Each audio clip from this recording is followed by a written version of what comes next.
Hey, what's up guys? Welcome back to the Fandom Show. I'm really excited about today's episode because this is the second part of our Jurassic Park series. In the first part of this series, we took a look at the first 3 Jurassic Park movies as well as the 2 Jurassic Park books. In this episode, we'll be taking a look at the events that happened between Jurassic Park 3 and Jurassic World and see how the series went into a bit of a downturn and ultimately recovered to once again become a global phenomenon. We finished up last time we were talking about Jurassic Park 3, which both generated the least revenue in the history of the series and was not very well received critically. Now, was it a bad movie? Not relatively speaking, no. The Punisher from the 80s was a bad movie. Batman and Robin was a bad movie. Superman 4 was a bad movie. Jurassic Park 3 was an okay movie. The thing about Jurassic Park 3 is that the bar had been set so high by the first 2 Jurassic Park movies that even though it really wasn't that bad, it was perceived probably as worse than it was because it didn't deliver the quality that audiences had come to expect from the series. I mean, come on. Raptors with porcupine quills?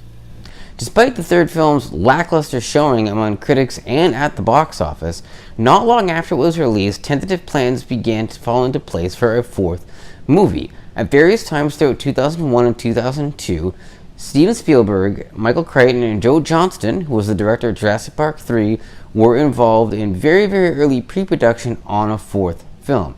Unfortunately, not a whole lot came of it, but it didn't completely sit on the back burner as there was movement here and there in the series throughout the decade and a half that followed before a new film was finally released.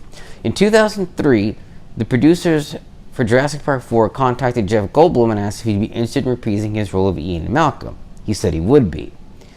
In May 2004, 2 drafts of the script were written. Keira Knightley was also hired to take on a role in the new movie. However, later on that same year, her role was dropped and the 2 scripts that had been commissioned were ultimately rejected. In April 2005, the film was announced as being on hold due to ongoing script issues. A major problem was that they couldn't nail down a story. The Jurassic Park universe is rather an interesting one to try to tell a good story in. They had a number of ideas they were tinkering around with, but nothing that ultimately really came together and screamed at them, this is the way we want to go. You'd think it wouldn't be hard to come up with a good story about dinosaurs, but apparently you'd be wrong. On November 4th, 2008, Michael Crichton died of lymphoma at age 66. He so closely guarded his private life that his illness was not even publicized until after he died. He did leave a couple of manuscripts behind, which were later completed by other writers and eventually released. Interestingly, in 2018, another unpublished Michael Crichton novel was finally released, this one called Dragon's Teeth. This actually isn't one that he left unfinished. It was one that he finished way back in the 1970s that had never actually been published until last year. And it does have to do with dinosaurs, but it is not in any relation to the Jurassic Park series. It's actually an Old West tale, historical fiction, about a guy who goes out west to help scientists dig up dinosaur bones. It's really cool because it features some genuine historical figures, like for example the lawman Wyatt Earp. It's not as good as Crichton's later work, but I would definitely recommend it for anybody who's fans of this author. Gone but never forgotten. Crichton was a very intelligent and very unique individual. At the time, it was believed that Crichton's death would end all hope for a 4th Jurassic Park movie, and in fact, development completely stopped on the movie for just over 2 years. But in the middle of 2010, Joe Johnston decided to resurrect the project, refusing to give up on trying to bring this 4th Jurassic Park movie to life. He even expressed a desire to make it a trilogy rather than just a single film. However, script problems continued, and it took another 2 to 3 years before pre-production finally began on the movie in early 2013.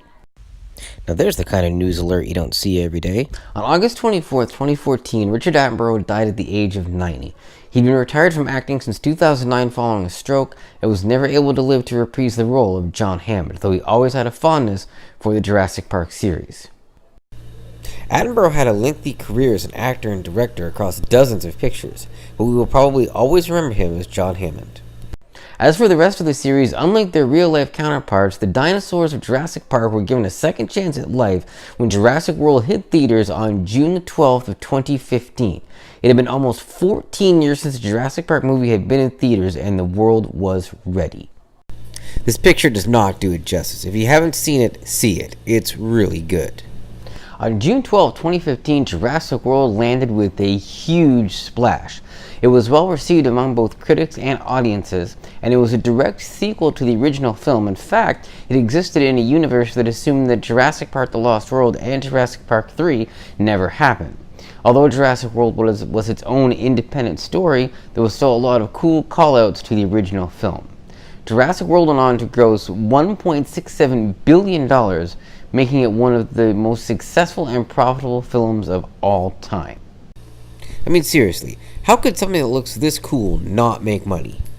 Not only did the movie bring in huge money at the box office, it also brought in huge money on merchandising. Hats, t-shirts, posters, Lego sets, even tie-in video games were all hugely successful and brought the Jurassic Park phenomenon back to the mainstream of popular culture. I am not even gonna lie, I will be happy to own everything in this picture.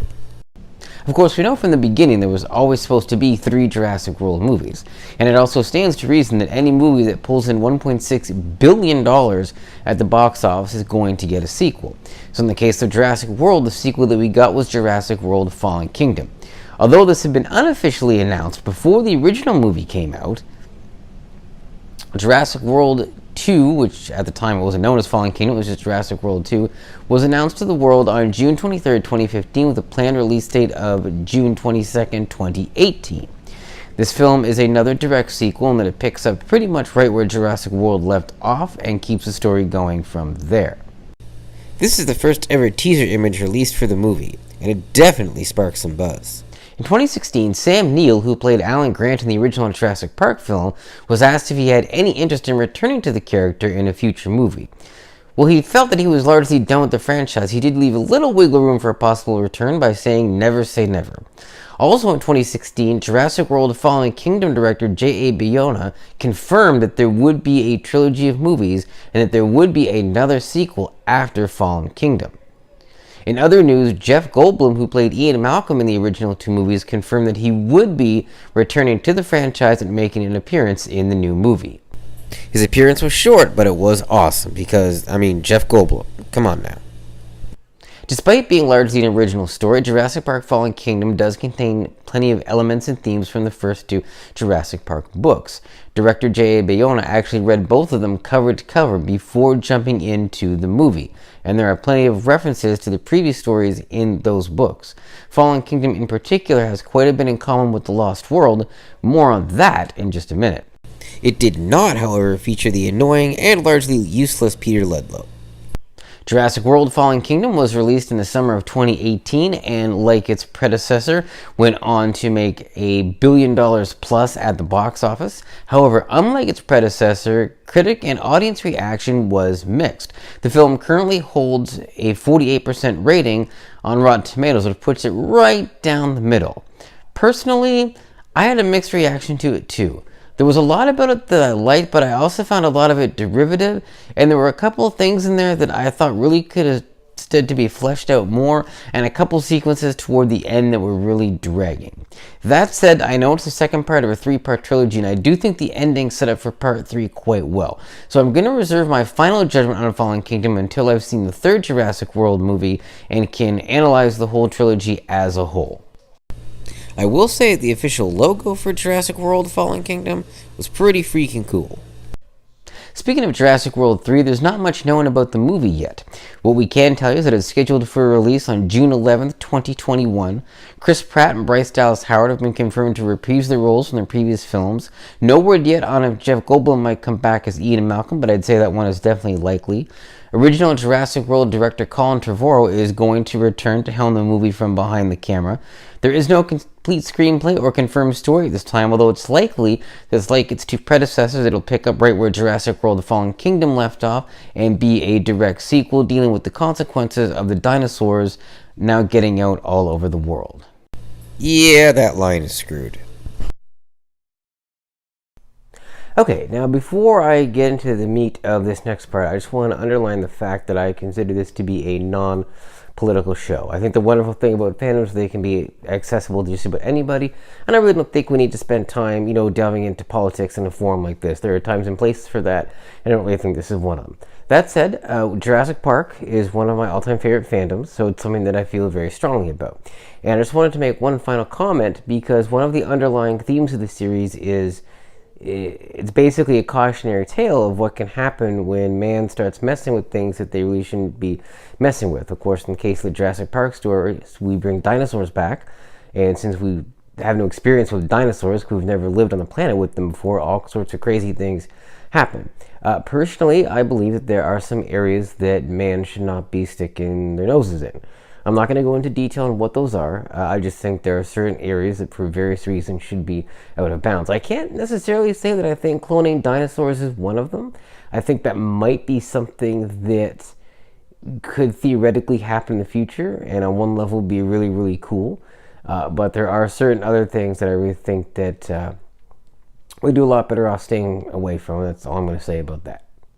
The ethical issues behind Jurassic Park were explored much more deeply in the novel than in the movies, and primarily through the character of Ian Malcolm. And with that said, let's go back to Jurassic World 3. Of course, when that movie does drop, I'll have an exclusive review of it right here for you on the Fandom Show. I'll also have another Jurassic Park episode coming up probably by the end of this year, but we're going to be leaving the dinosaur world for a while now. And for our next episode, we're going to be jumping into one of my all-time favorite fandoms, and one I've just been itching to get to. We are going to the final frontier because we are going to be dealing with Star Trek. I cannot wait, and I hope you can't either. It's going to be a lot of fun. As always here on the Fandom Show, thanks for watching.